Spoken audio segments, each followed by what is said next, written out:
Obrigado, gente. 10h27. Climacas, ar-condicionado automotivo. Telefone 32 33 99 37. Fica na rua Paz de Andrade, número 149, bairro Menino Deus de Porto Alegre.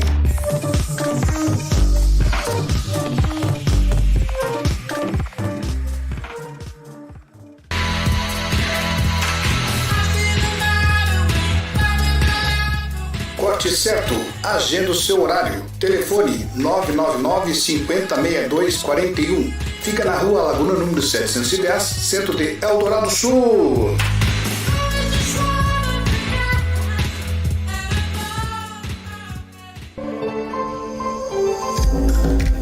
Corte Certo, agenda o seu horário. Telefone 999 50 62 41. Fica na rua Laguna, número 710, centro de Eldorado Sul.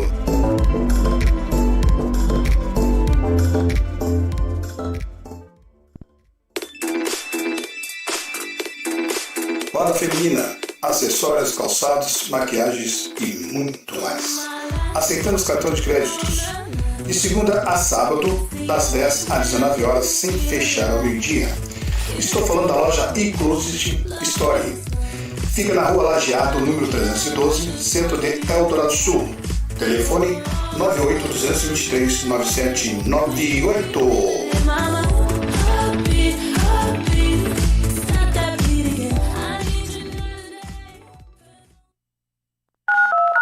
Alô, gás chegando pra fazer feijão, pra fazer o arroz, aquele macarrão. Se o gás acabou, é só você ligar.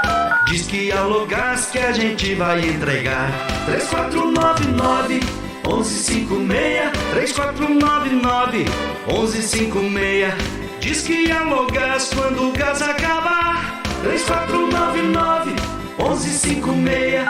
Alô Gás.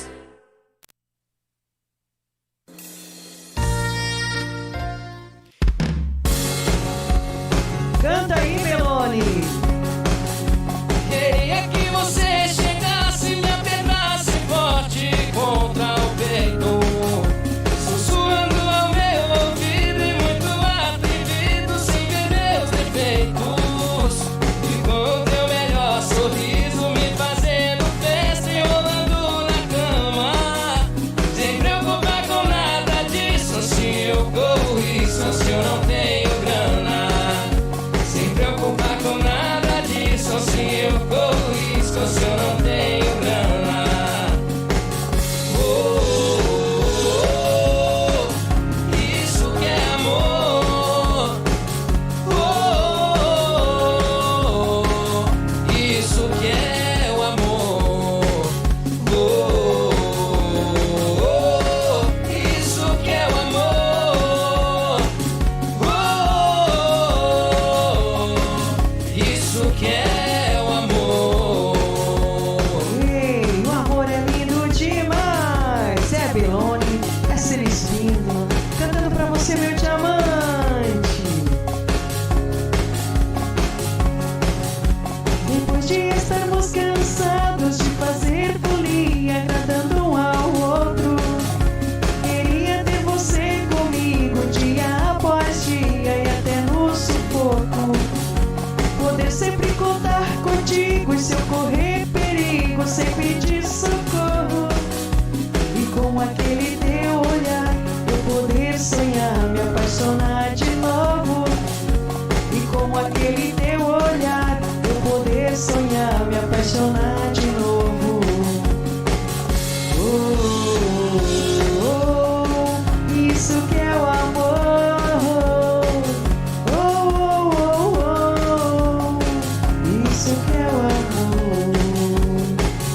Oh, oh, oh, isso que é o amor. Oh, oh, oh, isso que é o amor. Oh,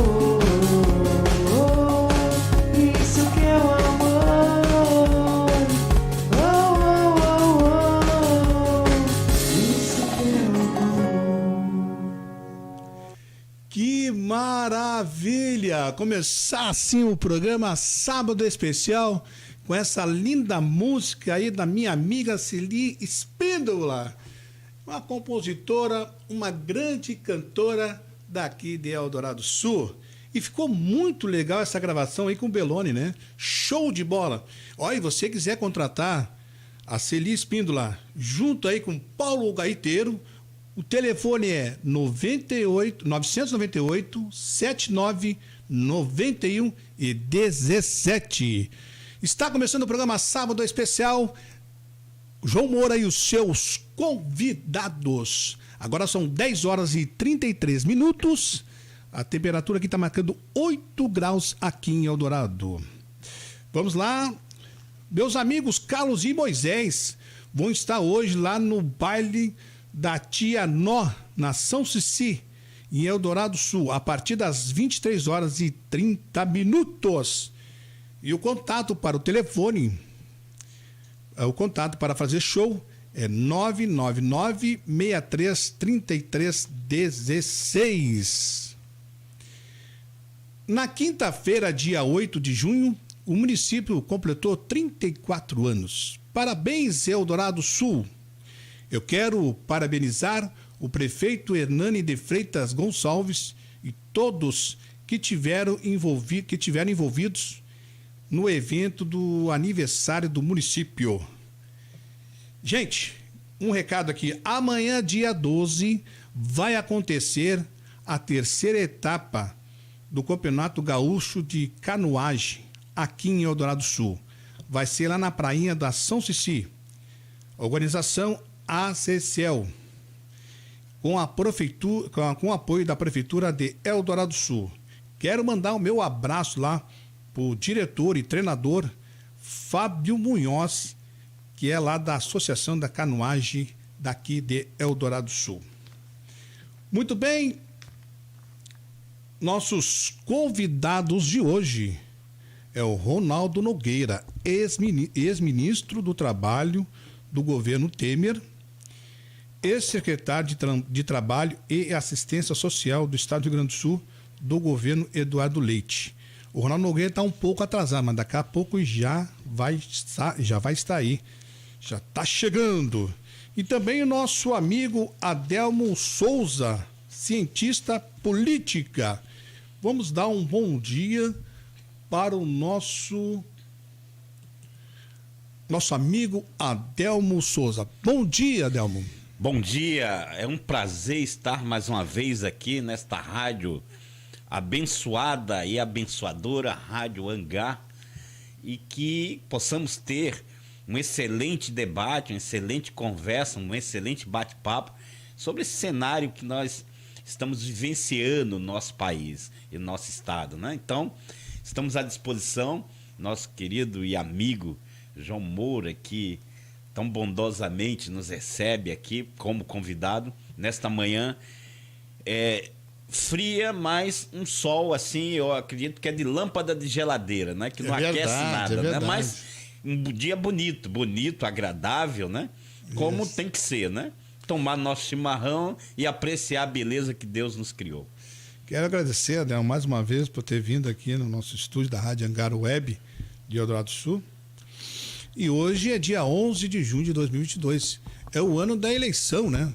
Vamos aí decidir, vamos escolher o presidente, o senador, os deputados estadual, federal, né? E eu quero convidar a população do Brasil que vai às urnas, que vote. A gente sabe que muitas pessoas aí estão um pouco tristes pelas coisas que vêm acontecendo na parte política, na parte econômica. Só que as pessoas falam coisas que às vezes não sabem, né, Adelmo? Então, mas isso a gente tem que... É uma decisão nossa que nós temos que fazer. Se a gente quer o melhor para o Brasil, nós temos que ir às urnas. Se vai votar em alguém ou não, mas o importante é votar em alguém. Nós temos que ter os representantes, né? No caso aqui do Estado, né, que até esqueci de falar para governador também, né? Presidente, governador, senador, deputado estadual e federal. Né? São 5. Então é muito importante. Mas, Adelmo, me diz uma coisa que que sai na imprensa toda aí é o comentário, né? É o comentário. E a respeito aí do imposto da gasolina, ICMS, né? Que o governo se propôs aí a pagar para o Estado, para o município. Na sua visão política, o nosso presidente está certo? Está chegando o Ronaldo Nogueira aí. Vamos aproveitar, o Ronaldo Nogueira está chegando. E aí já vou colocar essa pergunta junto com ele aí que vai. Sim, né? sim. Então, vamos deixar ele sentar na cadeira, se colocar ali. opa. Um pequeno atraso. Quero mandar um abraço lá para o nosso presidente Ico Lima, aqui da Rádio Angaru Web. Não pôde comparecer aqui hoje, né? Que está lá em Gramado, está aproveitando o fim de semana. Né? Dia dos namorados, né? Amanhã, então. Quero mandar um abraço também para o nosso comunicador, diretor Luiz Feijó. Muito bem, vou dar um bom dia então para o nosso, olha só, ex-ministro do Trabalho do governo Temer, ex-secretário de Trabalho e Assistência Social do Estado do Rio Grande do Sul, do governo Eduardo Leite. Bom dia, senhor Ronaldo Nogueira.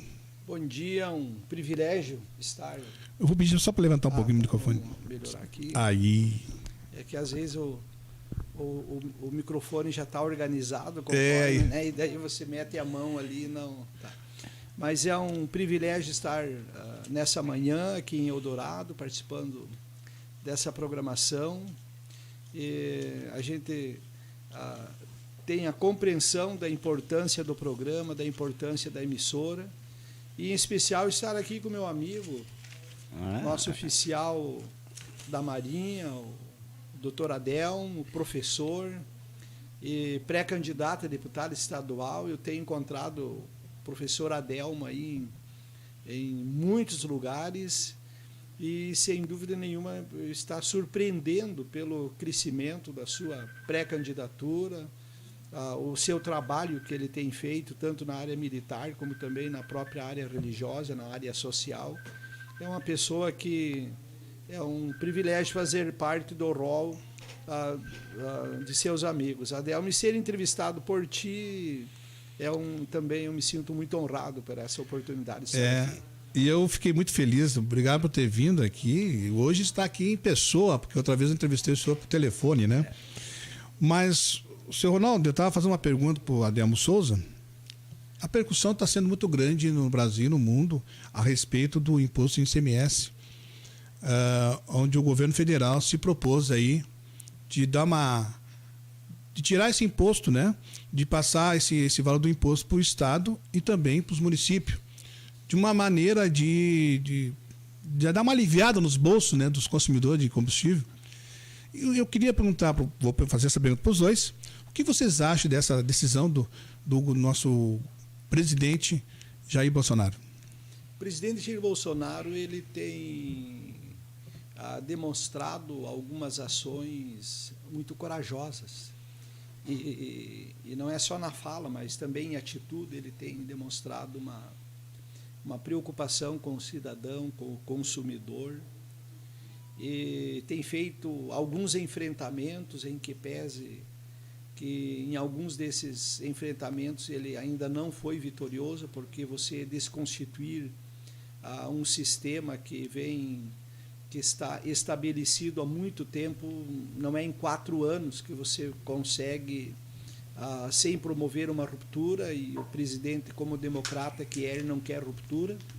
Ele quer que as transformações elas ocorram sem causar efeito colateral, principalmente na vida das pessoas, nas nossas instituições. E no que diz respeito ao sistema tributário, o gesto que ele faz em desonerar esse setor que é tão importante para a produção, para o desenvolvimento econômico, que é combustível, que é gasolina, óleo diesel, gás de cozinha, etanol, tudo aquilo que diz respeito a fazer a máquina Sim. do desenvolvimento se mover. O presidente tem dado demonstração aí. Só que ele precisa de solidariedade dos governadores, né? Sim. Agora, eu estava escutando esses dias uma entrevista do presidente do CONFAS, que é um secretário da Fazenda de um dos estados do Brasil, E ali com uma conversa bem... que não tem nada a ver com a realidade, não tem nada a ver com questões relacionadas a desenvolvimento e tal. Até para o próprio enfrentamento não há subsídios concretos por aqueles que resistem. Essa iniciativa e essa vontade do presidente da República. Sim. É que o pessoal comenta muito, né, que isso aí nós vamos pagar depois. Ademo, por favor. É um prazer estar aqui com o nosso querido amigo, pastor, também pré-candidato a deputado federal, nosso homem de visão, pelas instituições que passou, pelos comandos, pelas direções que fez no nosso país, pelas contribuições, já deputado federal por 2 vezes. Mas eu quero dizer o seguinte, querido, sobre esse tema, né? Sim. O estado do Rio Grande do Sul, ele tem uma dívida de 16 bilhões com a nação. 16 bilhões. É dinheiro, hein? E esses 16 bilhões, eles vinham sendo... E ele é parcelado, 3 bilhões e meio por ano tem que pagar. E 1 bilhão por ano tem que pagar. É a dívida que tem que pagar 1 bilhão por ano. E 3 bilhões e meio da dívida que o Estado tem com a nação. Lá em 2017, o ministro Marco Aurélio Supremo, ele atendeu uma solicitação e parou de pagar a dívida. O Estado parou de pagar essa dívida, né? E a coisa vai se acumulando. Até bloqueio de conta, né? Bloqueio do dinheiro que vem da União para o Estado. Então, bem colocou o nosso ministro que, de fato, essa situação que nós estamos enfrentando no nosso país, porque nós somos autossuficientes na produção de petróleo, mas não no refino. Então, nós tínhamos em governos anteriores, foram pensados 3 refinarias no nosso país. Abreu e Lima, vou só dar o exemplo de Abreu e Lima, 14 bilhões de dólares. E não foi concluída, mas saiu. Sim. Então, nós temos o trem, por exemplo, o trem bala São Paulo, Rio de Janeiro, saiu o recurso, mas não saiu do papel. Então, a refinaria Abreu e Lima, por exemplo, em Pernambuco, ela poderia, se uma dessas 3 refinarias do Rio de Janeiro, mas colocando Abreu e Lima, 14 bilhões de dólares, a refinaria mais cara do mundo é na Coreia do Sul, 4 bilhões e meio. Então, nós temos que mandar o petróleo bruto para fora e ele vem refinado. E nisso que vem refinado, vem o preço. Então, o preço aí entre 7 e 8 reais, que estamos... Na Europa, está 12 reais, se nós formos comparar em questão de preços, né? Mas esse ICMS, em que já foi proposto que gás de cozinha, combustível, gasolina, diesel, telecomunicação, energia, são a base de sobrevivência.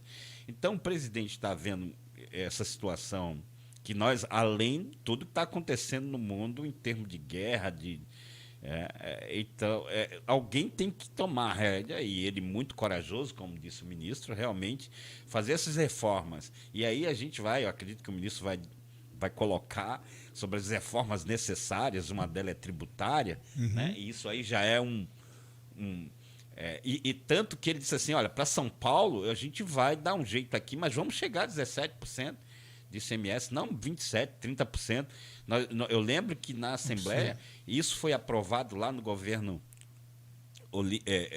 Olívio, depois passou o Tasso Genro, depois passou para o Sartório. Era só 2 anos que ia aumentar de 17 até 27%. Mas depois era 2 anos, foi 2 anos, foi 2 anos, e não voltou atrás, né? E foi sendo aprovado na Assembleia. Então, essa questão que os municípios ficam também com 25% desse ICMS, né? Então, o Estado, ele tem a parcela, mas o município também tem. Então, a ideia é que o presidente realmente possa dar esse aporte dessa alíquota e não deixar, como não deixou, né? Nós vimos durante o período de pandemia quanto veio de dinheiro para estados e municípios, né? Então, é só não deixar o dinheiro sair, que dinheiro tem, né? Então, se nós formos elencar aqui, falar 20 obras financiadas pelo BNDES fora do nosso país, que Banco Nacional de Desenvolvimento Econômico e Social Tá lá, é para ser investido no país.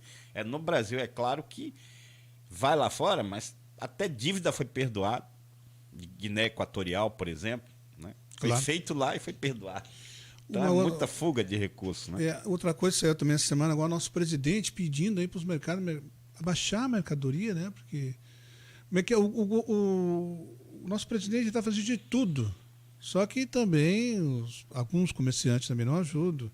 É uma coisa que as pessoas falam muito: quando sobe o combustível, aumenta. Quando sobe o dólar, aumenta. Mas quando baixa, eles não abaixam o valor, Ronaldo? João Moura, o que acontece? O nosso sistema tributário, primeiro, as bases, os fundamentos do nosso sistema tributário, ele se reporta a um sistema para Estado unitário. E o nosso sistema, ainda as principais bases deles, os princípios do nosso sistema tributário, se reporta ao tempo que o Brasil era um império. Depois disso veio feito reformas, que na verdade não são reformas, foram remendos, remendo novo num tecido velho. Uhum. E hoje nós temos aí, se você for somar entre imposto e taxas, no nosso sistema tributário ultrapassa de 52. Ele é complicado para quem paga, pesado para quem paga, e é complicado para quem fiscaliza e para quem arrecada. Uhum. Nós estávamos falando aqui na questão do ICMS. O que é ICMS? É Imposto sobre Circulação de Mercadorias. O ICMS ele é um imposto dos estados, a competência dele para melhorar a arrecadação dos estados, a exclusividade do ICMS é dos estados, a competência dos estados. Cada estado tem a sua autonomia administrativa e financeira e autonomia para legislar a respeito dos impostos que é da sua natureza. Por exemplo, o ISS, Serviço sobre Qualquer Natureza, é um imposto municipal. Quem tem a competência para legislar sobre as questões relacionadas ao ISS é o município, é o prefeito, a Câmara de Vereadores. O ICM é o governador do Estado, a Assembleia Legislativa. Então, a princípio, o presidente da República ele não tem, pela legislação, ele não tem competência para legislar no que diz respeito ao ICMS, ao ICMS. Agora, como nós somos uma federação, existe uma carta magna que estabelece limites e freios no que diz respeito às ações, aquilo que é a norma reguladora das competências, tanto dos poderes judiciário, legislativo e executivo, assim como municípios, estados, Distrito Federal e União. A Constituição dá os limites ali. Então, para a forma do presidente, por iniciativa do presidente da República, é o envio para o Congresso Nacional, e isso fez uma proposta de emenda constitucional estabelecendo um limite de cobrança do ICMS. Está correto, presidente da República. Então, tu coloca um freio, o teto do imposto sobre ICMS é 17%. Isso. Agora, os estados, os 27 estados da União e o Distrito Federal, podem propor, conforme a sua conveniência, conforme a sua regulação, pode cobrar 15%, 16%, até o teto de 17%. Não pode cobrar 18%, 20%, 28% e 27%, como tem estado cobrando. E os estados dizer assim que, olha, isso vai abaixar a arrecadação. Quando você faz a gestão, tanto da tua casa como de uma empresa ou de um ente público, com o foco na receita e não na despesa, você fazer a administração da receita, você nunca vai ter controle, não há dinheiro que chegue. Então você tem que tomar a iniciativa e a gestão fazer a partir do controle da despesa. E os estados têm que fazer uma revisão para dentro das suas despesas. Sim. Se aquele recurso advindo da transferência dos recursos da União ou da arrecadação dos impostos ou das taxas de contribuição dos serviços que é prestado pelo público, porque o cidadão paga o serviço. Claro. O lixo que é recolhido, o cidadão paga a taxa de recolhimento do lixo. A iluminação que está lá na praça de noite, na rua, não é um favor do Estado, por quem presta. O cidadão paga a taxa de iluminação pública, taxa de recolhimento de lixo, taxa de saneamento. O cidadão paga por taxa de serviços que ele nem recebe do Estado, esse serviço. Claro. Então, os administradores públicos eles têm que fazer em si uma revisão no que diz respeito à sua despesa, aonde está indo. Quanto está sendo gasto em cargos em comissão? Quanto está sendo gasto em privilégios, inclusive, que são inconstitucionais. Por exemplo, as aposentadorias que se sobrepõem do setor público ao teto do salário do ministro do Supremo Tribunal Federal, aquelas aposentadorias de 170 mil, de 90 mil, de 50 mil, de 300 mil, isso é privilégio, isso não é direito. Então, a partir do momento que você tem a coragem de organizar a despesa e fazer a despesa pública naquilo que realmente traga a resultado para a coletividade e não para setores, nós vamos ter mais eficiência no que diz respeito a esse gasto que hoje temos, né? Claro. Agora, o preço dos combustíveis hoje no Brasil estão elevados. O principal vilão não é a carga tributária. A carga tributária é um dos elementos que pesa sobre os custos dos combustíveis. Não é só a carga tributária. O grande problema do preço dos nossos combustíveis é o modelo da nossa Petrobras. Nós temos uma empresa de economia mista, que ela é pública e privada ao mesmo tempo, com monopólio. Existe um monopólio e os acionistas privados, esses mesmos principais acionistas na Petrobras, que têm assento no conselho de administração, todos eles são proprietários ou sócios de refinarias de petróleo que são espalhadas no mundo. Então aí para eles não existe melhor modelo do que esse, porque a Petrobras faz a extração, manda para a refinaria deles, e aí depois que é feito o refino, eles trazem de volta para o Brasil, e eles mesmos vendem aqui para o Brasil com o preço, a famigerada fala de preço de mercado. Mas por que no preço de mercado aqui no Brasil é mais caro que na Argentina? É mais caro do que nos outros países da vários América países, Latina, né? do que vários países do mundo. Então, se equivalesse ao preço de mercado, vamos colocar então uma equiparação com o preço de mercado dos países que compõem o G20. O Brasil é o que apresenta o preço mais elevado.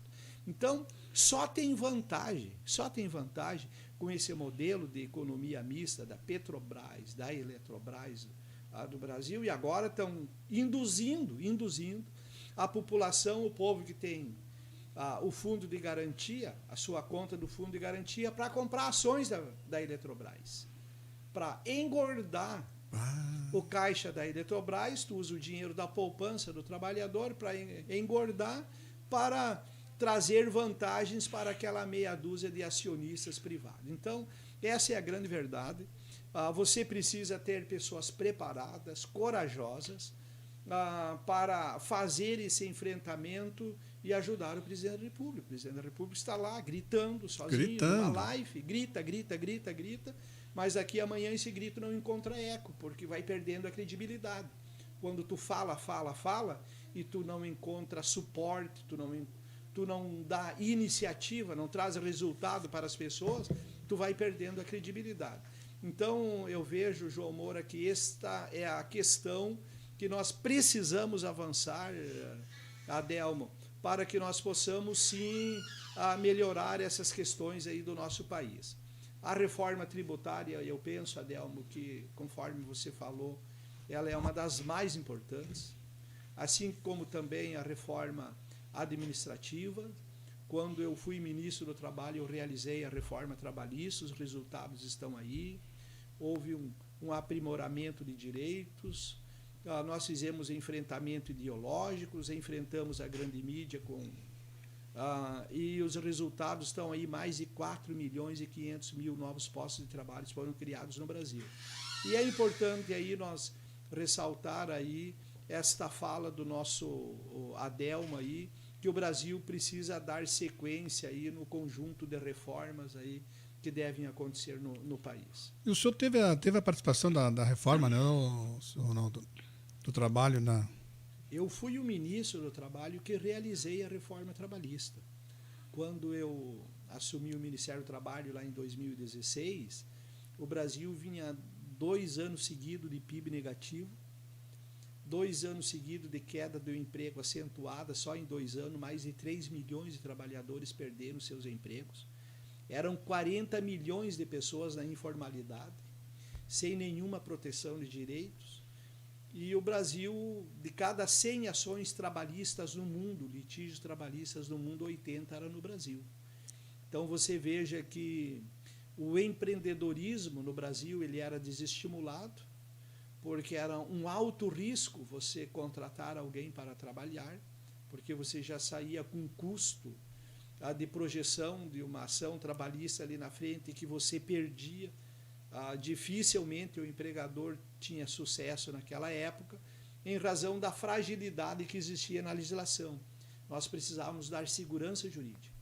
E a modernização trabalhista ela foi feita sob 3 eixos: proteção de direitos, segurança jurídica para a geração de empregos. A lei entrou em vigor, o trabalhador continuou usufruindo dos mesmos direitos. Na verdade, esses direitos foram aprimorados. Vou citar um exemplo muito prático aqui. Pessoal da construção civil, eles tinham que trabalhar de segunda a sábado. Depois da modernização trabalhista, através dos acordos coletivos de trabalho, pode acertar de cumprir a jornada semanal de 44 horas, segunda a sexta, e folga sábado e domingo. Sim. Né? O direito de férias, o trabalhador escolhe a época e a forma mais conveniente dele usufruir das suas férias. E a questão da contribuição sindical, o trabalhador era obrigado a contribuir uma média de 50 a 60 reais por mês para o seu sindicato. Depois da modernização trabalhista, o trabalhador escolhe se ele quer contribuir ou não. Então, houve uma série de avanços no que diz respeito aos direitos do trabalhador, trazendo vantagens para o trabalhador escolher a forma dele usufruir desses direitos da forma que seja mais vantajosa para eles.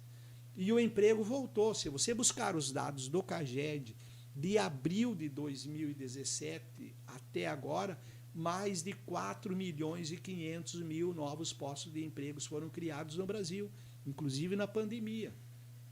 Graças à modernização trabalhista, à regulamentação de outras modalidades de contrato do trabalho, muitos empregos foram preservados, porque o trabalhador pôde exercer a sua atividade da sua própria casa. Beneficiou os dois lados, o empresário e o trabalhador, né, senhor Ronaldo? O empregador, ele teve benefícios no seguinte sentido, porque trouxe segurança jurídica para ele. Claro. Né? E você veja, quando você fala em empregador, você não pode pensar só numa General Motors, numa Fiat, num Carrefour, numa Ford. Você tem que pensar que no Brasil, 85% dos empregos formais são micro e pequena empresa. Verdade. É o microempresário, eles respondem por 37% do PIB. É o microempresário que paga aluguel, o filho dele estuda em escola pública. O cara está ali ralando, batalhando para manter o seu pequeno negócio e ele gera ali 3, 4, 5, 6 empregos. A vida desse microempresário não é fácil.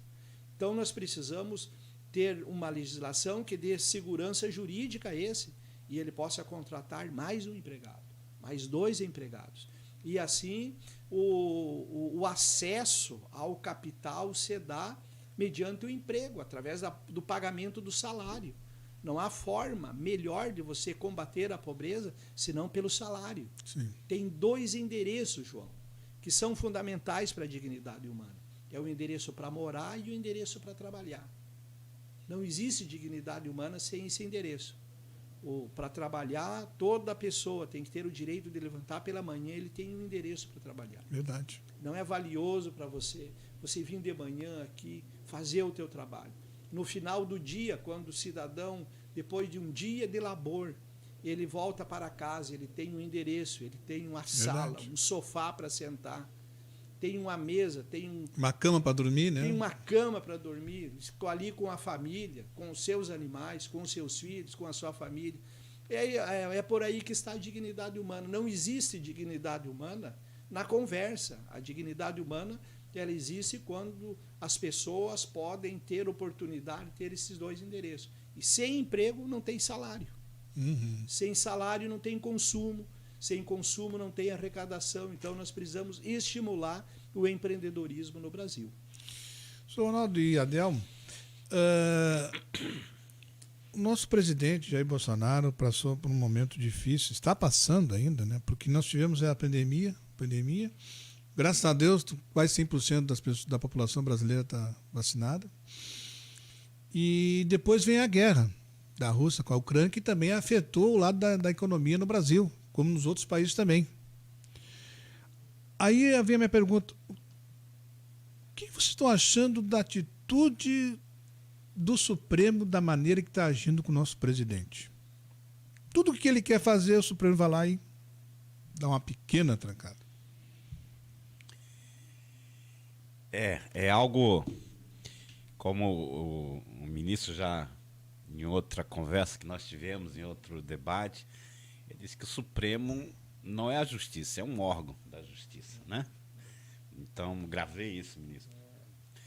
E quando eu estive ali, nós fizemos um congresso de militares evangélicos, né? Que eu sou vice-presidente da União de Militares Evangélicos, ali em Brasília, em 2017, o ministro era ministro lá do Trabalho, e eu fui em frente àquela imagem, em frente ao Supremo, e ao olhar aquela imagem, a gente reporta aquela imagem para a deusa Têmis, que é a deusa da justiça.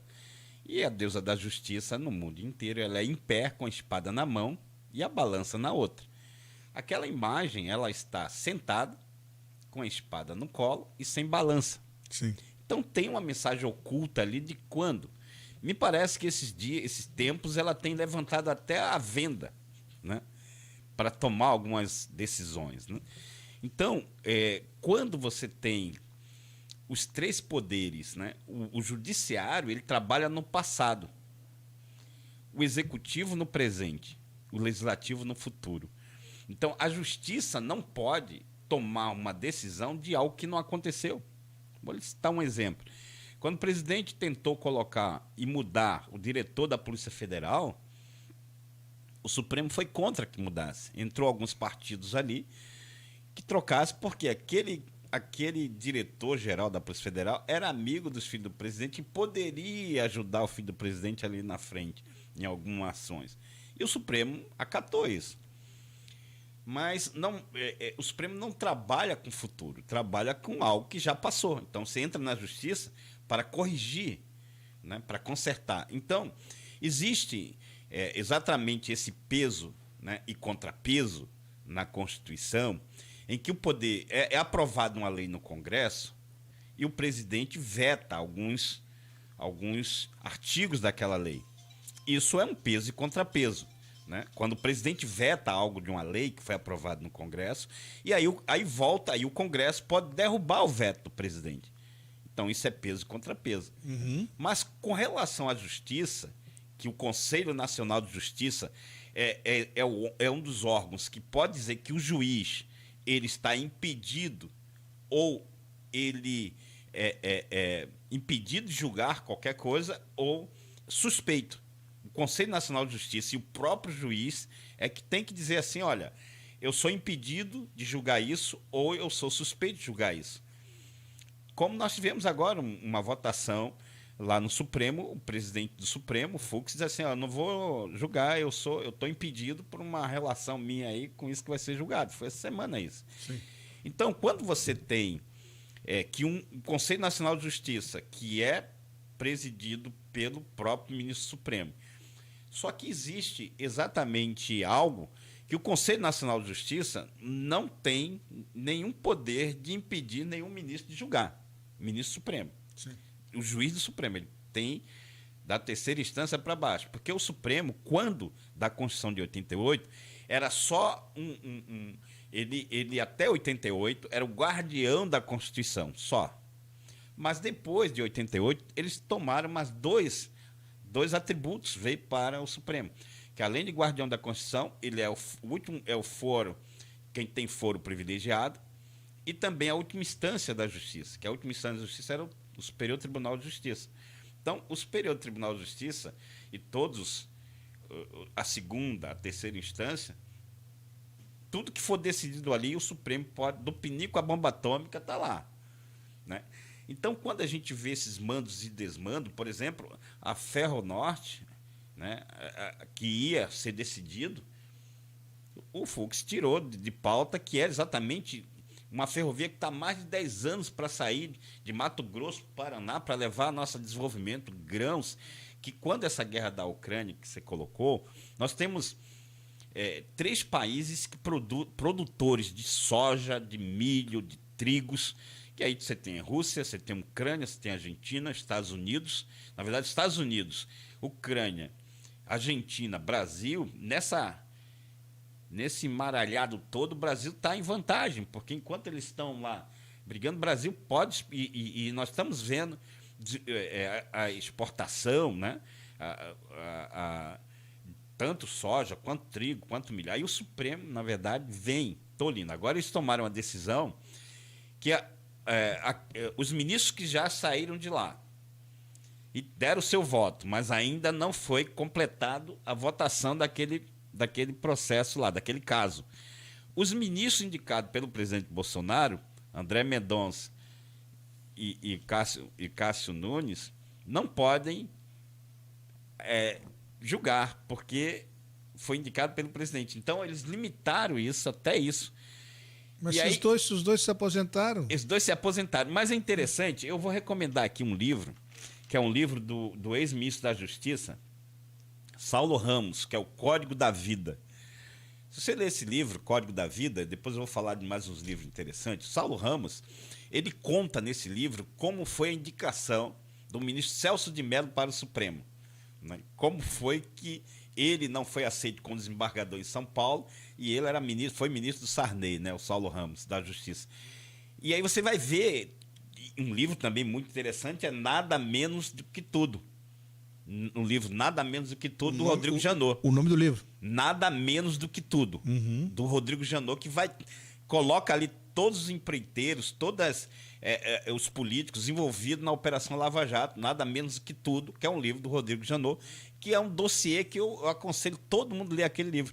Quando o ministro colocou sobre a reforma trabalhista, imagina uma pessoa que sai hoje de uma penitenciária, você acha fácil ele conseguir um emprego? Difícil, né? Difícil. Alguém dá um emprego para uma pessoa. Muito difícil. Muito difícil. Então, essa reforma também, que nós necessitamos, tributária, administrativa, precisamos também da reforma política. O cidadão foi condenado em segunda instância, ou ele renunciou, ou por alguma razão, ele tem que ser definitivamente banido da vida pública. Ele não tem como continuar, porque um cidadão, ele saiu, agora, né, nós vimos todos os meandros, por causa do CPF. O presidente diz assim, por causa do CPF, porque o negócio não era em Curitiba, tinha que ser em Brasília. Então, mas eu perguntei uma vez para o desembargador Thompson Flores, numa palestra que lá esteve, que tem 2 coisas que me inquietam na Constituição, que é exatamente a prescrição e a presunção de inocência. A presunção de inocência até a última instância para quem tem dinheiro, né? Para quem não tem, na primeira instância já está ali, já está enjaulado. Mas para quem tem, vai... E a presunção de inocência para prescrever crime. Uhum. Né? Então, tudo isso que foi feito, tudo que foi gasto durante a Operação Lava Jato vai começar do zero e ninguém vai prescrever e vai inocentar. Então, a ignorância é uma indústria no nosso país, mas também a impunidade que aumenta a criminalidade. Na medida em que não se pune, a criminalidade aumenta e isso é bem visível, né? Esse cidadão que está aí para concorrer, ele já declarou que ele vai desfazer a reforma trabalhista. Não sei se o ministro já ouviu, né? Ele disse, olha, se eu entrar, a reforma trabalhista que realmente nós vimos o ministro colocando, quanto foi de avanço no nosso país, ele já declarou que se ele entrar lá, ele vai desfazer tudo isso. Todo esse trabalho que o senhor Ronaldo Nogueira fez. Interesse, aí vem vários sindicatos, vem tudo por aí, né, ministro? Sendo que as coisas melhoraram, né, ministro? Melhorou e a modernização trabalhista ela teve 2 etapas. A primeira etapa foi no que diz respeito à atualização e aprimoramento da lei. A segunda etapa foi a liberação do saque das contas inativas do FGTS e do PIS/PASEP. Que ajudou muito. Que beneficiou mais de 22 milhões de trabalhadores. E, será que a revogação da reforma que o presidente Lula está propondo é para voltar à obrigatoriedade da contribuição do imposto sindical? Também. É para obrigar o trabalhador a ter que trabalhar de segunda a sábado? É para isso?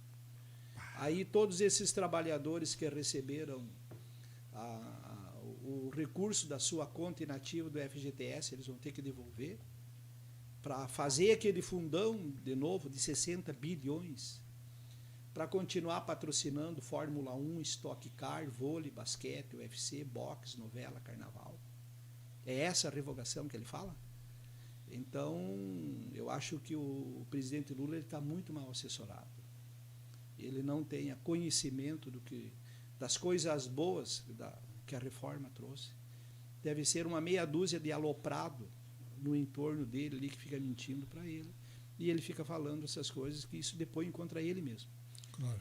Então, é isso aí. Mas, assim, com relação ao Supremo Tribunal Federal, a invasão de competências, primeiro nós precisamos ser contra qualquer iniciativa de ruptura. Nós não podemos ser ativista para fechar Congresso. Nós não podemos ser ativista para fechar Supremo. E não podemos ser ativista para promover ruptura institucional no país. Nós precisamos trabalhar, sim, para substituir os homens que compõem esses poderes. Então, veja, por exemplo, assim, o Supremo Tribunal Federal, nós precisamos... Existe um remédio para resolver isso aí. Primeiro, infelizmente, o nosso Senado da República, os senadores que compõem o Senado da República, que seria a casa que tinha competência constitucional para aplicar o remédio através do processo de impeachment, no momento que trabalhe um processo de impeachment em 2, 13 ministros, que esteja tendo um comportamento inadequado, esteja invadindo a competência do presidente da República ou da própria Câmara dos Deputados, os outros ministros vão colocar a malha, a barba de molho. Porque isso aqui é muito simples assim. Cada pessoa tem a sua casa. De repente vem alguém, entra no pátio da casa e você não diz nada. Ele chega lá, fica lá, põe uma cadeira e fica sentado. Sem a permissão, sem a tua permissão. Sim. Tu fica quieto. Daqui amanhã essa mesma pessoa vai botar a cadeira dele na área da tua casa. E você fica quieto. E ele vai invadindo. Daqui amanhã ele está na sala da tua casa. E depois, e você fica quieto. Quando você se dá por conta, ele está no teu quarto. E você fica quieto. E assim são esses poderes. Quando um poder se cala, de medo do outro, a primeira coisa, quando você vai ocupar uma posição dessa, não pode ter medo. Se tu vai ter medo, então tu fica enclausurado em casa. Se tu se dispõe a ocupar uma função pública, ser deputado, vereador, senador, presidente da República, juiz, ministro, vai ocupar uma posição pública, tu não pode ter medo, tem que fazer o enfrentamento necessário e também fazer a resistência que muitas vezes a condição te impõe, você precisa ter resistência. A nossa Constituição ela precisa de alguns aprimoramentos. Eu não sou a favor de nova Constituição, não. A nossa Constituição ela tem muitas virtudes, nós precisamos manter ela. Quem propõe nova Constituição é perigoso, porque a nossa Constituição é uma Constituição democrata, é uma Constituição que prestigia o cidadão.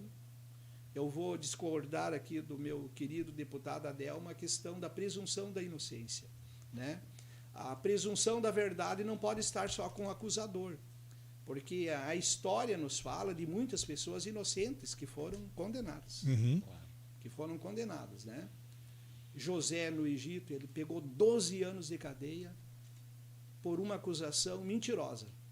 E José era inocente, né? Próprio Senhor Jesus Cristo foi levado à cruz, à condenação, ele sendo inocente.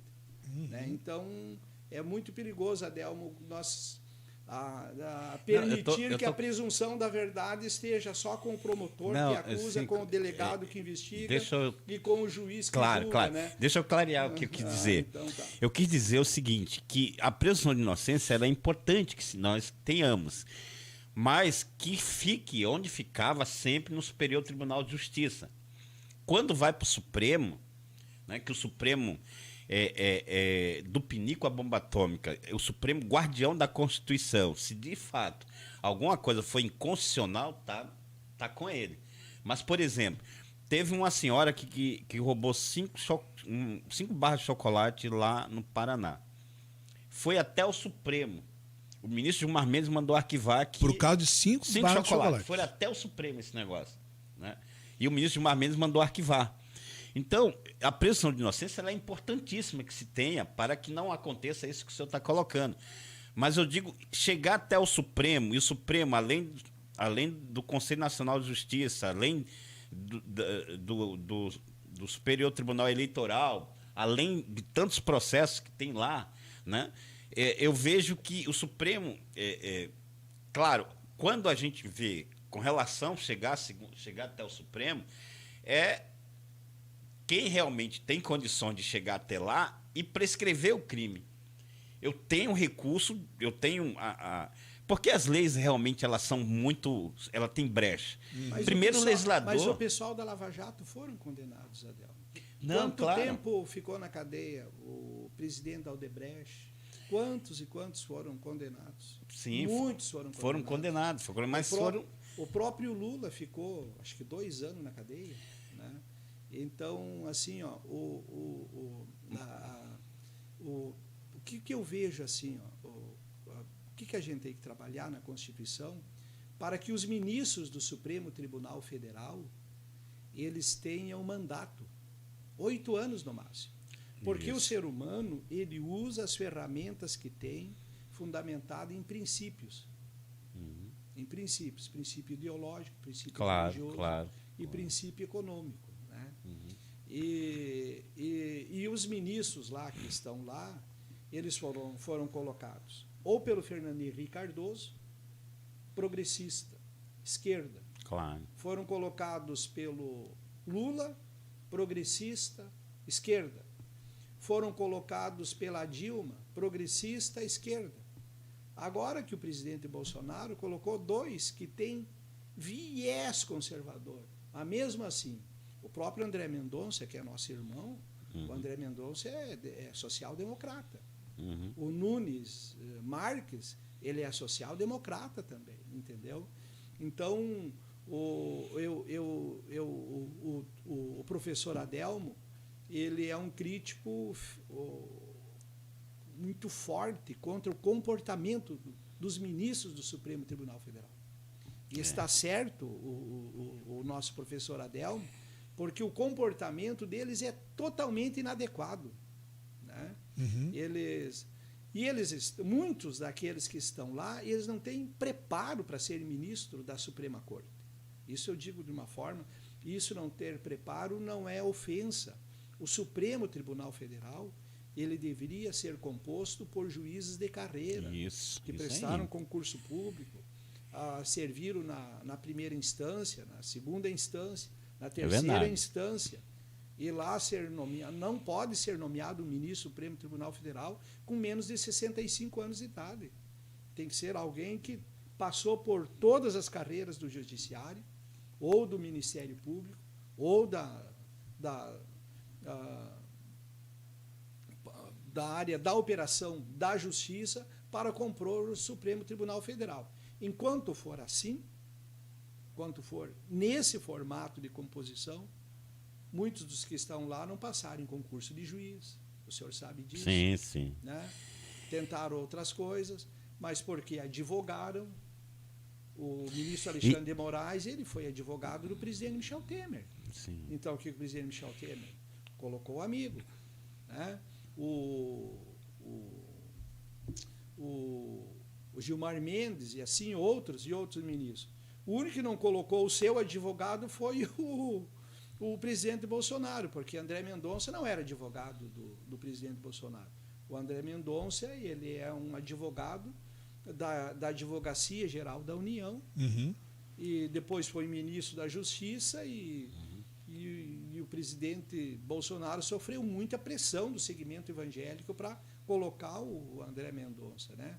O presidente Bolsonaro, lá num evento, se emocionou e disse: eu vou colocar um ministro terrivelmente evangélico, e aquilo aquele velho ditado que nos escraviza são as nossas palavras. Aí o presidente teve que colocar o André Verdade. Mendonça. Ou ser escravo ou é dono dela, né? É isso aí, Ou porque escravo senão é dono dela. ele ia se queimar com o segmento evangélico. É verdade. Né? O Cássio é um juiz lá, eu acho que o presidente Bolsonaro nem conhecia o Cássio. É do Piauí, inclusive. Do Piauí, mas por Ele foi desembargador, inclusive indicado pela Dilma. Pois Foi é. desembargador. Então, veja. Aí, mas por indicação do Centrão, presidente refém principalmente do PP, lá do ministro-chefe da Casa Civil, o presidente indicou o Cássio lá. Então esse modelo atual hoje, esse modelo... Eu acho até, ministro, que como o ministro da Casa Civil é do Piauí, ele é adversário do governador do Piauí do PT, e Cássio Nunes é do Piauí, né? Então seria ali mais alguma coisa ali do Piauí, né? Para ele realmente... Mas o que o senhor colocou, ministro, é interessante, porque essa questão de ter carreira no Supremo, isso eu acredito que quando lá o senhor, eu não tenho dúvida que o senhor vai voltar para lá, para o nosso Congresso, para a nossa Câmara. Eu quero fazer um acordo com o senhor aqui. O senhor vai ser deputado estadual, se Deus quiser, porque a Assembleia Legislativa ganha muito com o senhor ali. Muito obrigado. Tá? Ganha muito pelo seu conhecimento, pelo homem honrado que o senhor é um militar da Marinha, um oficial da Marinha, e sei a sua dedicação como pastor também, homem de Deus, homem de família, homem trabalhador. Nós precisamos trabalhar em duas questões, professor Adel. Uma é mudar a Constituição para alterar a composição dos ministros do Supremo, para que o Supremo Tribunal Federal ele seja constituído por juízes de carreira, ou membros do Ministério Público de carreira, ou membros da própria Polícia de carreira, e com mandato de 8 anos. Excelente. E ninguém ser nomeado com menos de 65 Excelente. anos de idade. Excelente. Isso. Vão sair de lá com 73 anos. Excelente, porque ministro, é interessante isso que o ministro está colocando. Eu tenho uma outra proposta isso, vamos lá. Que eu quero que o senhor aqui assuma o compromisso na frente do João Moura. Não, mas nós estamos... E da dona Vera. E da dona Vera. Tá? Então... E dos ouvintes que estão participando ali. Outro compromisso. Isso. O senhor vai trabalhar na Assembleia Legislativa e eu lá em Brasília, para permitir somente uma reeleição para a mesma função. Por exemplo, prefeito, só uma reeleição; governador, só uma reeleição; presidente da República, só uma reeleição; vereador, só uma reeleição; deputado estadual, só uma reeleição; e deputado federal, só uma reeleição; e senador, só uma reeleição. Eu acho que o senhor leu meu pensamento, porque... Para evitar o carreirismo, porque veja bem, no Congresso Nacional, professor Adel, nós temos lá parlamentar com 11 mandatos. 11 mandatos. 11 mandatos. E aí tu vai ver essas questões de mazela, de corrupção que teve no Brasil. No Brasil, inclusive, a Lava Jato. Quem eram os mentores, os articuladores? Tu vai ver o Henrique Eduardo Alves. Quantos mandatos? Eduardo Cunha, quantos mandatos? Jucá. Romero Jucá, quantos mandatos? Aquele O Gedel lá, que Gedel. achava com 50 milhões. Isso está tudo no livro do Rodrigo Janot. Entenderam? Nada além de tudo. Então, Menos que tudo. aquilo que diz o cachimbo, muito tempo, num lado só da boca, ele entorta a boca. Ele entorta a boca. Então, tem que ter ferramentas para evitar o carreirismo. E com isso, tudo bem, a pessoa tem uma vocação para a vida pública, mas não precisa ser 30 anos deputado federal, não precisa ser 30 anos vereador. Pode ser vereador, prefeito, deputado. Dá oportunidade para outras pessoas que têm outras ideias também, com isso, né? tu oxigena, tu abre espaço para renovação. Claro. E a pessoa vai se aprimorar para fazer uma carreira. Bom, é vereador, daí 2 mandatos vereador, vou concorrer a prefeito, vice-prefeito, vou concorrer a deputado estadual, deputado federal, senador. A pessoa pode fazer isso com opção de vida. Claro. Mas não pode ficar de dono de uma cadeira lá pro resto da vida, né? Perpetuamente. Então, tá feito o pacto, Adelmo? Tá feito. Até porque, como cientista político, eu já venho pensando nesses dois pontos que o senhor colocou. Primeiro que, na primeira instância, se tratando da Justiça Federal, é concurso público. Segunda e terceira instância é do 5º Constitucional, que é exatamente Ministério Público, Justiça, OAB, indica 3 nomes. Mas no Supremo não é 5º Constitucional, é saber jurídico e conduta ilibada. Então, o cidadão, ele ir passar ali naquelas conversas ali no Senado, né? Então, por isso que não há juízes, o único juiz que a gente tem lá, eu acho que é o Fux, eu acho que a Rosa Weber foi juíza do trabalho aqui, indicada. Então, eu vejo exatamente isso, essa questão, porque se assim não for, e a questão também, você vê que a PEC da Bengala, que era 70 anos, e o Dias Toffoli conseguiu botar lá e foi aprovado para 75 anos, se estava em 70 anos. 70 anos já tinha saído vários de lá. Então nós precisamos primeiro voltar para 70 anos, já que não tem como mudar agora, tudo que for feito vai ser para quem for entrar agora, né? Então, para quem está lá, vamos derrubar a PEC da Bengala, passar para 70 anos. Por que 75 anos, né? Então, é indicado, a gente sabe da forma. Se eu for colocar aqui, eu sei da origem de cada um, quem indicou, por quem indicou, e chegou ali no Supremo, né? Claro que o debate seria bem extenso para falar, mas eu concordo em gênero, número e grau, exatamente com uma carreira para ser Supremo, juiz de primeira instância, e aí vai. E a segunda, exatamente essa questão. O Fernando Henrique, quando criou a reeleição, que existia um projeto, e aí a gente vai lá para trás, quando queria se criar a República Socialista Bolivariana aqui na América do Sul, e aí existia um acordo, houve ali uma reunião em 91, que se dizem aí o Foro de São Paulo, né? Se comenta e se fala sobre isso. Ali o único presidente nessa reunião era o Fidel, mas estava ali Fernando Henrique, o Lula, Bachelet, Mujica, o Kirchner, o Rafael Correa, Evo Morales, lá o Chaves, né? E a ideia era quem chegasse primeiro ajudasse os outros. Então, Fernando Henrique entrou e disse, vou criar, era 5 anos. Uhum. Sarney foi 5 anos. Sim. Ele entrou, não, agora é reeleição.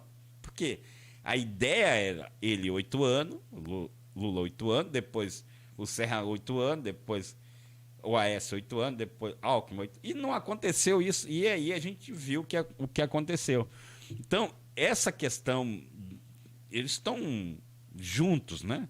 Essa questão realmente de voltar e ter uma reeleição, ou ter uma reeleição só, isso não só oxigena, né? Não só a gente cria isonomia, a gente cria ali paridade, cria integralidade, cria tudo ali para que realmente todo mundo possa participar e dar sua contribuição.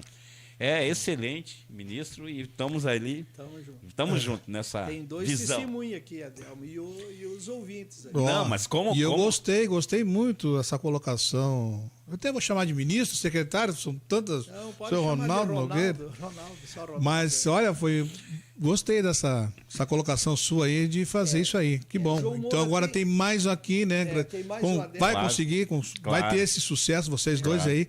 Eu gostei muito aí, viu? Tem uma outra questão que eu sou muito intrigado nesse conjunto de reformas, porque o modelo atual no Brasil ele é um modelo para privilegiar castas ou poucos. Uhum. Por exemplo, se eu disser aqui para você, de repente alguém vai ficar contrariado comigo, mas eu fiz um propósito comigo de eu ser honesto comigo mesmo, né? E de eu não falar aquilo que as pessoas gostariam de ouvir, mas eu falar aquilo que eu penso, aquilo que eu acredito e aquilo que, no meu entendimento, é a coisa certa. Tem uma outra questão que a gente tem que terminar, é com as emendas parlamentares. Porque, tu veja bem, nesse primeiro semestre, o brasileiro pagou aí mais de 1 trilhão de impostos no Brasil. Mais de 1 trilhão. Então, a arrecadação anual, aí vem o segundo semestre, nós vamos ultrapassar a casa dos 2 trilhões de reais. O Brasil é um país riquíssimo. Nós temos aí, o Brasil, eu acho que são poucos os que estudaram esse país como eu. Eu estudei muito esse país. Nós somos a 5ª maior extensão territorial do mundo. O Brasil é um país que tem estabilidade no solo, estabilidade no clima, é um país privilegiado. Que Deus nos deu, né? Por sua posição geográfica, os seus mares, seus rios, suas águas, o seu povo. O povo brasileiro é um povo extraordinário, um povo querido. E não é possível continuar essa nação e essa riqueza, ela continuar sendo manuseada, manipulada por poucos. Esse orçamento milionário, ele é manipulado por, acredito que no máximo 20 pessoas no Brasil. Presidente da Câmara dos Deputados, presidente do Senado, relator do orçamento, presidente da Comissão de Constituição e Justiça, presidente da Comissão do Orçamento e os líderes dos partidos. Veja bem, o estado do Alagoas, que é um estado minúsculo, só para o estado do Alagoas, em 2021, foi destinado de recursos de programação, que eles chamam lá de orçamento secreto, mais de 480 milhões de reais. Tá.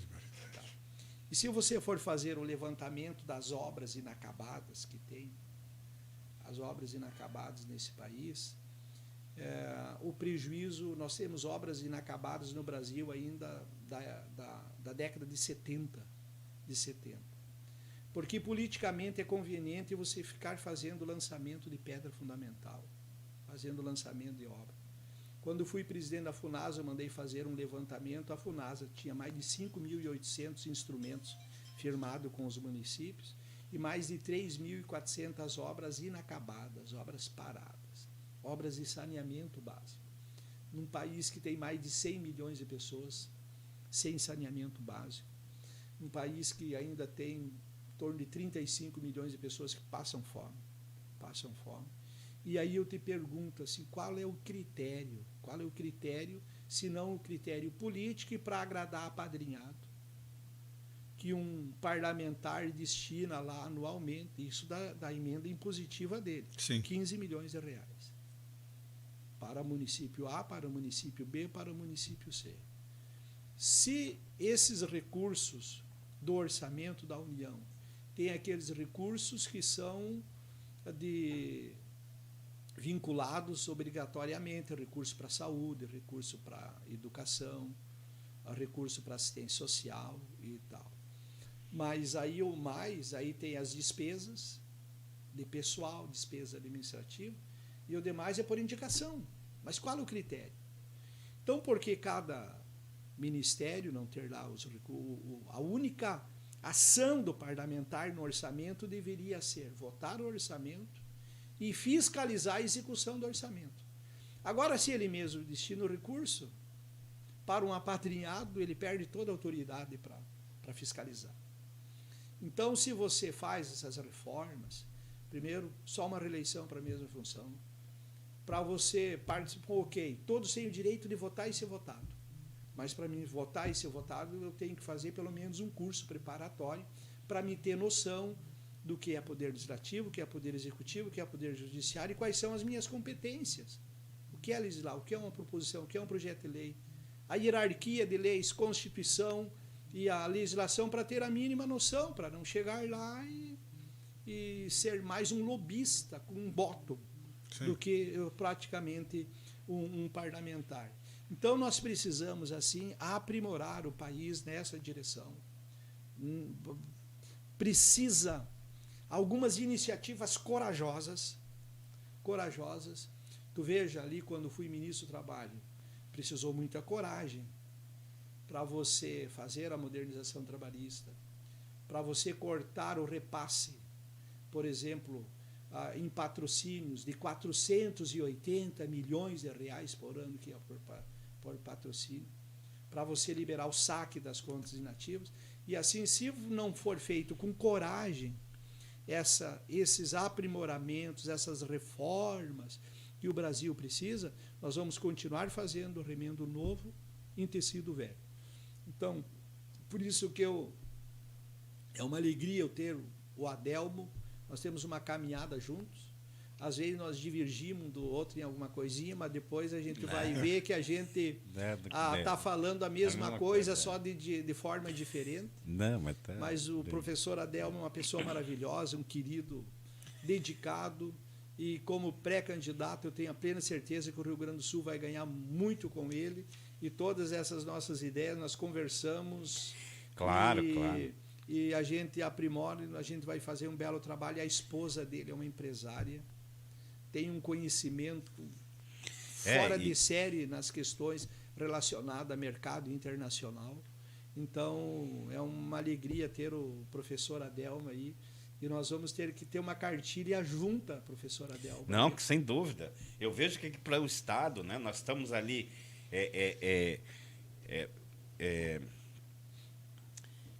acompanhando ali aquela questão do porto, ali em Arroio do Sal, né, 2 terminais, e aliás, hoje, 11 de julho, é a data magna da Marinha, né?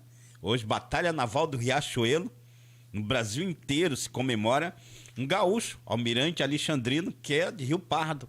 Você chega em Rio Pardo, tá lá a casa, que é um museu do Almirante Alexandrino, também lá de Rio Pardo, saiu também o João Cândido, que é o Almirante Negro, né? Então, hoje, na Marinha inteira, reverencia o Almirante Alexandrino, que é hoje você vai encontrar todo mundo da Marinha com uma calça branca e um jaleco azul. Todos vocês vão ver o pessoal da Marinha com esse uniforme, que quando o Almirante Alexandrino na guerra... Não tinha que estar aqui de calça Pois é. Aí, agora e ali na guerra do Paraguai, ele faleceu com esse uniforme.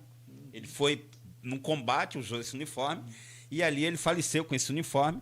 E o Almirante Alexandrino tem 2 frases que é interessante para nós nos dias de hoje. Ele diz assim: o Brasil espera que cada um cumpra o seu dever.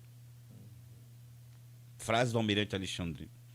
Uma outra, quando na vitória, ele mandou içar uma bandeira, cessar fogo, que a vitória é nossa. Então, esses 2 sinais do Almirante Alexandrino é interessante no dia de hoje, que reverenciamos a Batalha Naval do Riachuelo, né, que é a data magna da Marinha, é o dia também de promoções na Marinha, acontece no dia 11 de julho. Mas, ministro, eu vejo que estamos alinhados, e quando eu vejo o desenvolvimento ali no porto, eu estava falando do porto de Arroio do Sal, o investimento ali, 2 terminais, né, e vai escoar ali as indústrias metal mecânica, moveleira ali da Serra, né, porque você vai ter Rio Grande, você vai ter também um porto ali próximo, e aí você tem 2 terminais, um para navio de cabotagem, navio de passeio e tem mais um afastado que é para navios de grande porte, né? E um investimento de 32 bilhões de dólares, né? Esse porto lá de Arroio do Sal, que vai trazer, gerar emprego e renda, desenvolvimento para o nosso estado, né? E eu vejo questão, e aí eu voltando lá atrás, questão de imposto, né? A gente tem ali esse PIS, COFINS, IPI, ICMS, ISS, ITBI e tal. Tem até o laudênio, né? O laudênio são aquelas mansões ou casa ou quem tem alguma coisa em relação ali próximo, onde bater a última água do mar, ali ser também terreno de marinha, né? E paga assim o imposto na venda ou na compra. Mas o que eu acho interessante, com relação, e aí voltando ali atrás, pegando um gancho é nós pagarmos tributos bitributado ou tritributado para uma mesma finalidade. Por exemplo, manutenção ou construção de estrada, né? Você tem asfalto. Então, para asfalto, você tem o pedágio com essa finalidade, o IPVA com essa finalidade, a CID da gasolina com essa finalidade de manutenção. Você tem uma parte das multas para isso. Você tem até estacionamento. Então você é bitributado até 3 vezes, 4 vezes tributado para uma mesma finalidade e mesmo assim não é atendido, né? Eu vejo aqui no estado, eu tenho andado, né? Nós temos um balneário, por exemplo, lá em Cidreira não, lá em Mostarda, Balneário Mostarda. Né? Vamos falar Balneário Mostarda. Eu tive lá com o Figueira de lá de Mostarda. Eu tive em Balneário Mostarda, também na Z3, lá em... Meus parentes são de lá. Lá em Z3, lá em Pelotas, né? Então, Balneário Mostarda, você tem uma extensão de dunas de areia que se movimenta constantemente. E aí, você tem 14 quilômetros, eu acho, de praia para chegar da cidade até o balneário. Eu acho, não sei se é 14 quilômetros, mas por aí. Mas o que é que acontece?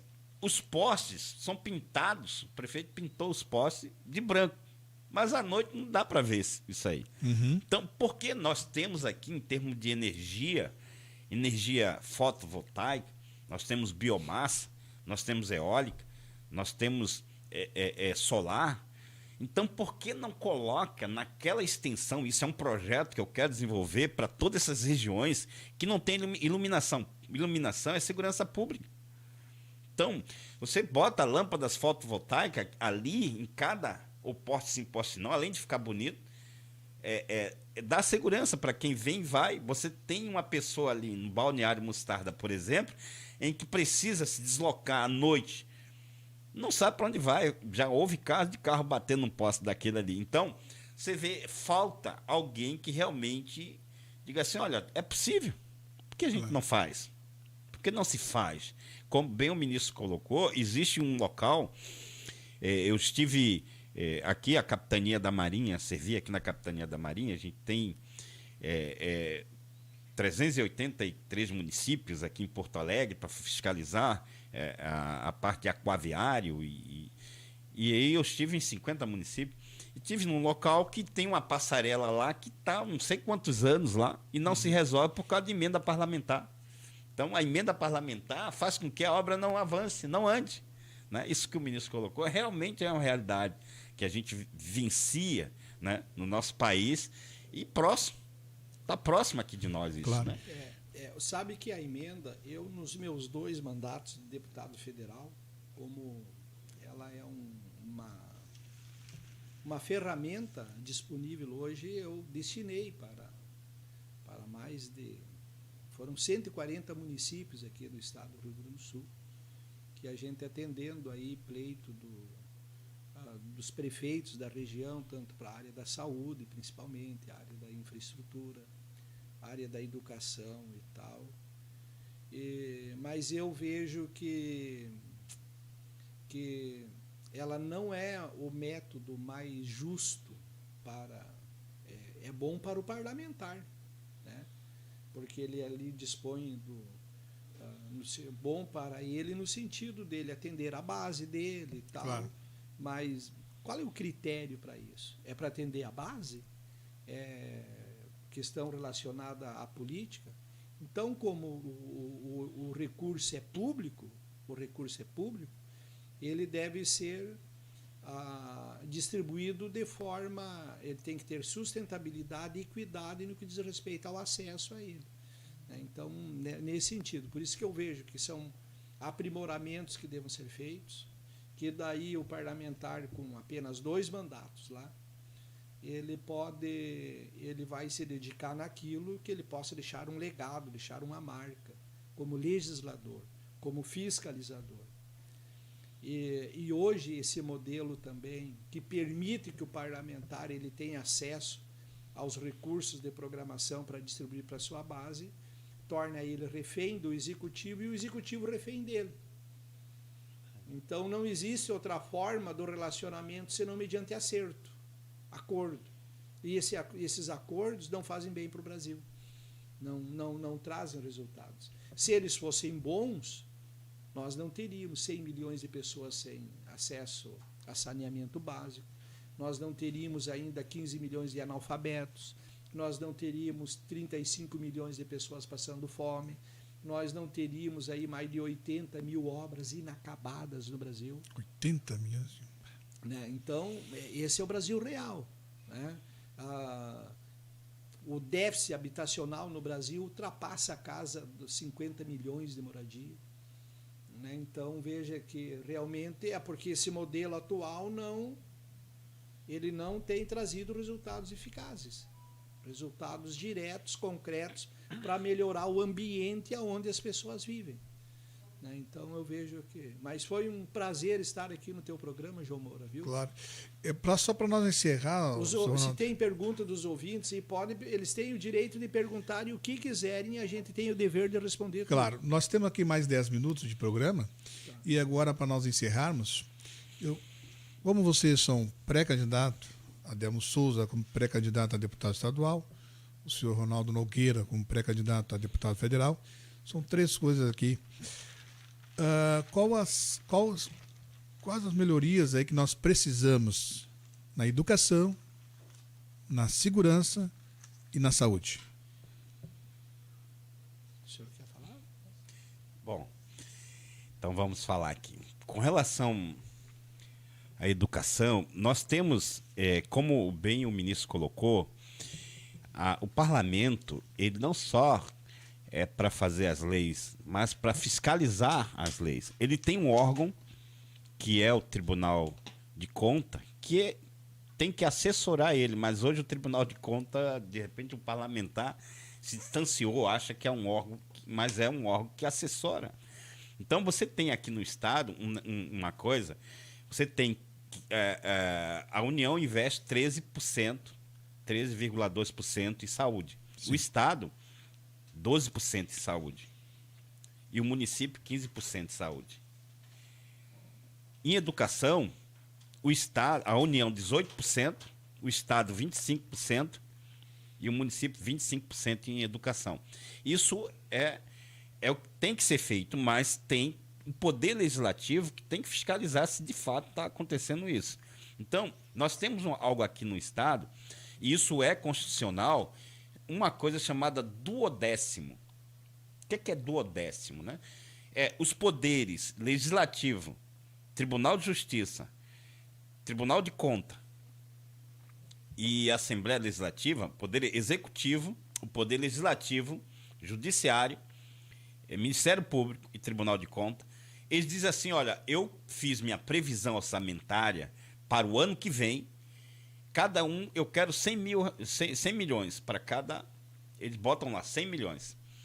Aí você tem aí 400 milhões que o governo tem que dar, é obrigado a dar constitucionalmente. Isso é algo que, de repente, o ministro poderia, quando chegar lá, mudar isso na Constituição, porque o governo do Estado, o Poder Executivo, tem que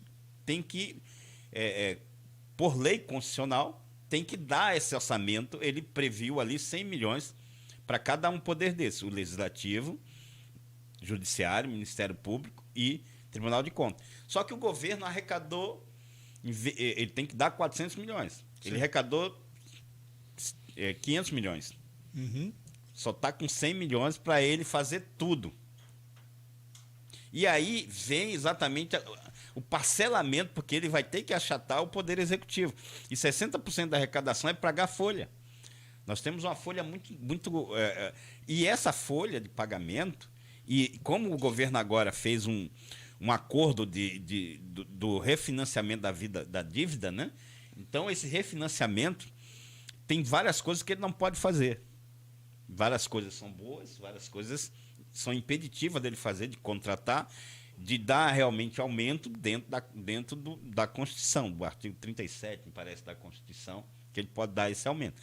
Então, mas o que a gente percebe em termos de segurança, em termos de educação, em termos de saúde? É fiscalizar as emendas, como o ministro colocou, ela vem, o governo do Estado, ele distribuiu por 2 anos, eu acho que foi inédito, o deputado estadual tem emenda para distribuir 1 milhão por ano. Então, o deputado teve 1 milhão para dar para alguns municípios, né, que ele achava que tinha que dar. Claro. Mas você tem, por exemplo, município Mostarda, município Tavares. Mas não vou dar para lá, eu vou dar lá para Caxias, vou dar para Gramado, né? Tem segundo polo metal mecânico, né? Turismo. Então, mas aí a gente vê exatamente isso, que não é quem realmente está lá na ponta. Eu mando 100 mil reais para lá, mas para que eu não mando nada para ali? Então, é preciso realmente rever essa distribuição de dinheiro quando chega parlamentar. Não é a forma mais justa, né? Que realmente não é, mas tem que ser justa. Tem que realmente dar ali na ponta ali, né? E aí você vê a questão de saúde, questão de educação. A gente tem também muitas demandas em termos de qualificação, em termos de aprimoramento, em termos de infraestrutura de escola, né? Que necessita realmente parceria pública-privada para poder potencializar. Com relação à segurança, a Constituição ela não prevê exatamente não tem lá recurso para a área da segurança. Isso fica a cargo dos governos do Estado. Não tem assim esse percentual para segurança. Tem para saúde e educação. Sim. Então, segurança pública, né? E aí a gente vai lá para o artigo 144 da Constituição, que segurança pública é dever do Estado, mas é direito e responsabilidade do cidadão. Então, o cidadão, quando eu digo assim, o cidadão, ele pode ter uma arma. Ter arma não é pauta nem de direita nem de esquerda. É de quem realmente tem qualificação de tê-la, né? Tem condição de ter psicologicamente, várias questões que a gente vê. Mas o artigo 144 diz assim, olha, é dever do Estado e direito e responsabilidade do cidadão. O cidadão é responsável. Quando a gente vê que no estado do Rio Grande do Sul nós tínhamos, há 40 anos atrás, 32 mil homens na Brigada Militar, 32 mil homens. O Estado arrecadava menos, os problemas eram menores, o Estado era menor. Hoje, os problemas são maiores, a arrecadação são maior, o Estado é maior, e, no entanto, a Brigada Militar tem metade desse efetivo, né? Você tem 17 mil homens, 18 mil homens para um Estado maior, para uma arrecadação maior, para uns problemas maiores.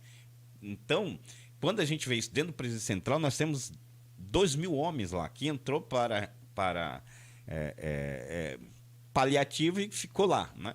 Então, eu percebo, e as leis, a legislação é algo assim, muito engessada quando você vai, por exemplo, em termos de busca e apreensão. Tá lá, é atribuição da Polícia Judiciária fazer busca e apreensão, né? Se o delinquente realmente ele não está, o juiz emite uma busca e apreensão naquela localidade e ao chegar lá a Polícia Civil e ele não está ali, está no endereço ao lado, tem que voltar lá no juiz e pegar novamente com o endereço certo, né? Então são algumas coisas que impeditiva para que realmente possa dinamizar e potencializar a segurança. Então eu vejo iluminação pública e segurança pública. Eu vejo que hoje a gente tem o Instituto Floresta, que é um instituto que tem aparelhado a nossa força de segurança com viatura, com armamento, com colete, mas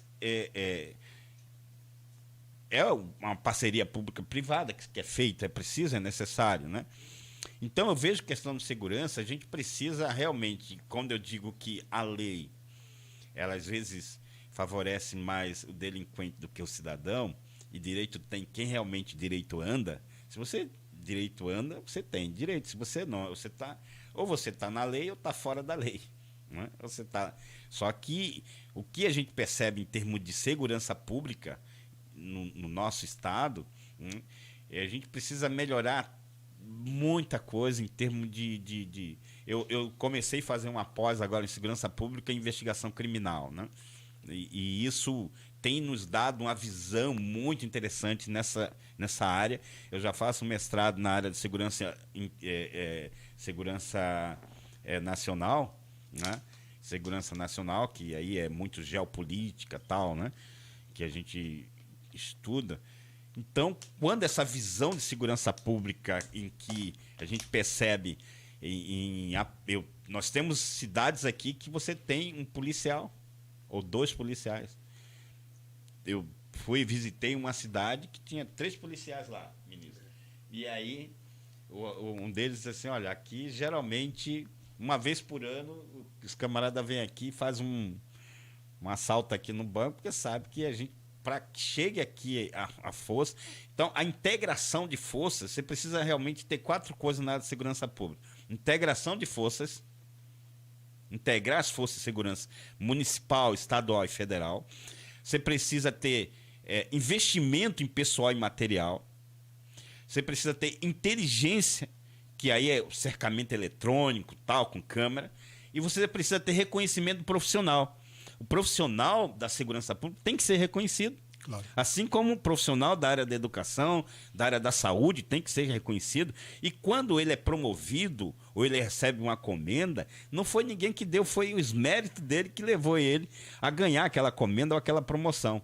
Então, para a área da segurança, para a área da educação, para a área da saúde, a gente tem uma visão exatamente do apoio, da fiscalização, da melhoria, do reaparelhamento, né, da qualificação, porque muitas profissões, muitas coisas que vem acontecendo hoje, o aprimoramento, a tecnologia, né, que se tem aí, se você não for para a área da inteligência, você não vai resolver muitas coisas que às vezes a gente não consegue chegar lá. Mas com inteligência se chega. Claro. Senhor Ronaldo. O que acontece? Quando em 2018, eu fui presidente da Comissão do Trabalho, Administração e Serviços Públicos na Câmara dos Deputados, e eu deixei alguns projetos de lei lá que, segundo a nossa visão, ela poderia contribuir para o aprimoramento, principalmente nessas áreas aí no Brasil. E uma das leis é que simplifica e atualiza a legislação que trata da administração pública. Nós não temos no Brasil um código da administração pública onde impõe responsabilidades para os gestores e para aqueles que representam o serviço público, serviço estatal e serviço de interesse público.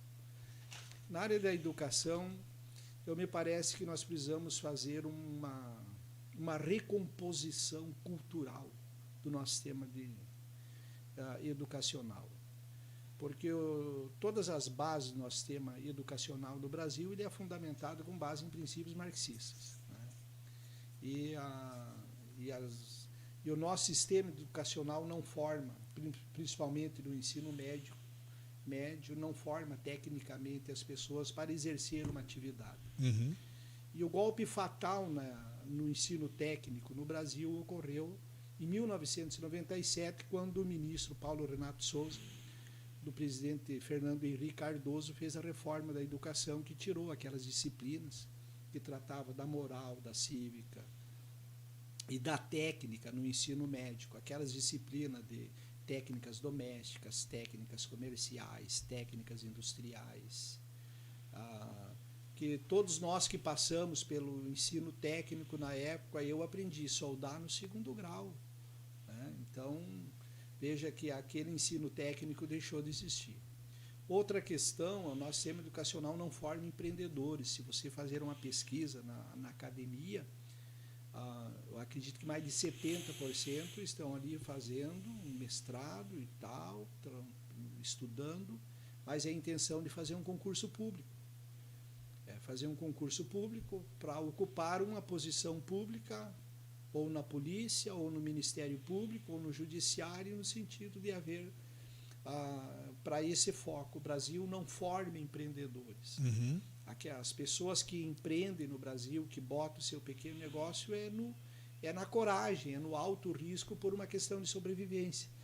Porque a nossa academia, o nosso sistema educacional não forma empreendedores. Então, nós precisamos fazer uma recomposição das bases e de metas e de foco no nosso sistema educacional. Nosso sistema educacional hoje está muito mais preocupado a questões relacionadas a gênero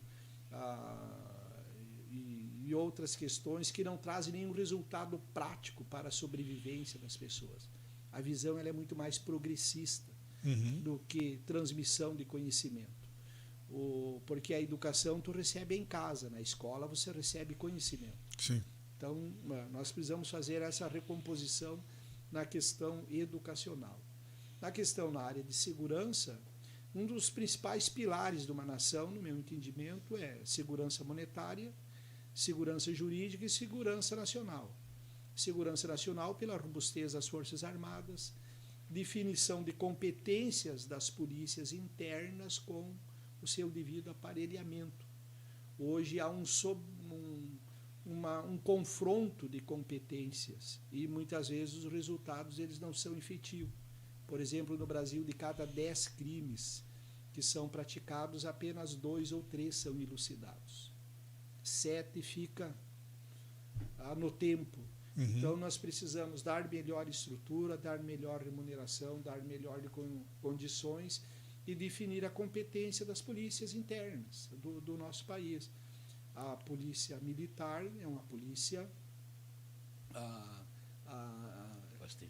ostensiva, a polícia civil, a polícia federal, a polícia de investigação e a polícia penal para cuidar do processo penal, do preso, captura, a prisão, e a polícia municipal para cuidar do patrimônio. Então, você definir as competências, dar o devido aparelhamento a cada uma delas, nós vamos ter condições de ter os resultados mais efetivos, porque você define o que cada um vai fazer, então você pode cobrar aquilo. Mas tem que ter uma legislação. O Rio Grande do Sul até hoje não votou, mesmo que a competência da Polícia Penal esteja na Constituição, a Assembleia Legislativa do Rio Grande do Sul não votou ainda uma legislação que defina, dê prerrogativas, dê a ela uma carreira, uma definição, algo que é extremamente importante, uma polícia penal, né? E na área da saúde, eu entendo que nós precisamos rever uma série de questões relacionadas à saúde, porque não é possível você permitir que alguém milionário, alguém rico também seja usuário do SUS. O Sistema Único de Saúde, o SUS, que ele seja realmente para aquelas pessoas que não têm como pagar, aquelas pessoas que realmente precisam. E é muito fácil de você ter um controle disso aí. É só você ver aquelas pessoas conforme a base da declaração do imposto de renda. Ou o SUS cobre 100% para o pobre, para o médio cobre 75%, outro 50%, 25%, e para o bem rico não cobre nada. Porque quem vai para a fila do SUS, espera 1 ano, 2 anos para um exame, é o pobre, que não tem relação, que não tem acesso, que não tem dinheiro. Então não dá para você manter esse modelo hipócrita que hoje está. Então uma série de aprimoramentos, de mudanças que precisam serem feitas no nosso país, né? E isso você tem que ter uma pregação constante, ficar focado naquilo, estudando, propondo. Se você fazer uma pesquisa lá na Câmara dos Deputados, são mais de 25 projetos de lei meu nessa direção, no sentido desses aprimoramentos, nesses assuntos que nós conversamos aqui com o professor Adelmo e com o nosso querido João Moura. Isso aí. Obrigado. Quero mandar um abraço aí para Graça Maria, Dani Júnior, Jaqueline Machado, Aline Ferreira, Nara Regiano Paiva, Ida Rodrigues lá de Portugal, Carme Zandonai, Ani Nober, Luiz Feijó, nosso comunicador, diretor da rádio, Caroline Embel, Vera Lúcia Trape, Rodrigo Rosa, Ana Maria e Jorge Gregório. Getúlio Marques, Helenice Lima, Jorge Marualdo, Linda Santiliano, Irã Koenig e a Marilda Labs, nossa comunicadora aqui também no programa, todas quarta-feira, das 9 às 10h30. Muito bem. Eu quero agradecer a Adelmo Souza, ao Ronaldo Nogueira. Foi um privilégio entrevistar vocês.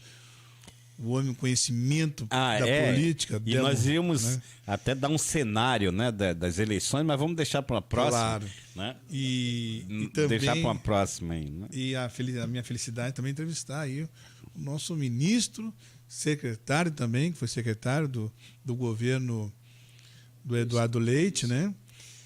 E muito obrigado, viu? Muito obrigado por você estar aqui. E eu quero desejar a vocês sucesso, que vocês conquistem essas cadeiras, tá? Vocês merecem pelo que vocês falaram para nós aqui.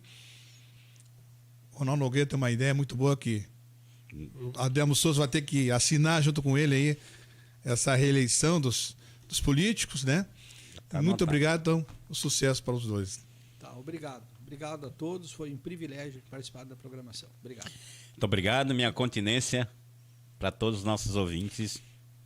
E passar a câmera para cá, porque está sendo filmado pelo meu Face, que tem o meu canal João Morangar. Quero lá dar mandar um abraço lá para a Padaria Pão da Nona. O telefone é 32 35 20 20, nosso apoiador do programa aqui também, né? E depois do encerramento aqui, nós vamos tomar um café colonial, que é uma doação aí da Padaria Pão da Nona. Tá bom, gente? Então eu quero deixar o meu abraço, o meu carinho a todos vocês. Um bom fim de semana. Que todos fiquem com o nosso Pai Maior, que é Deus. Em primeiro lugar, Deus. E até semana que vem com o programa Sábado Especial. Tchau, pessoal.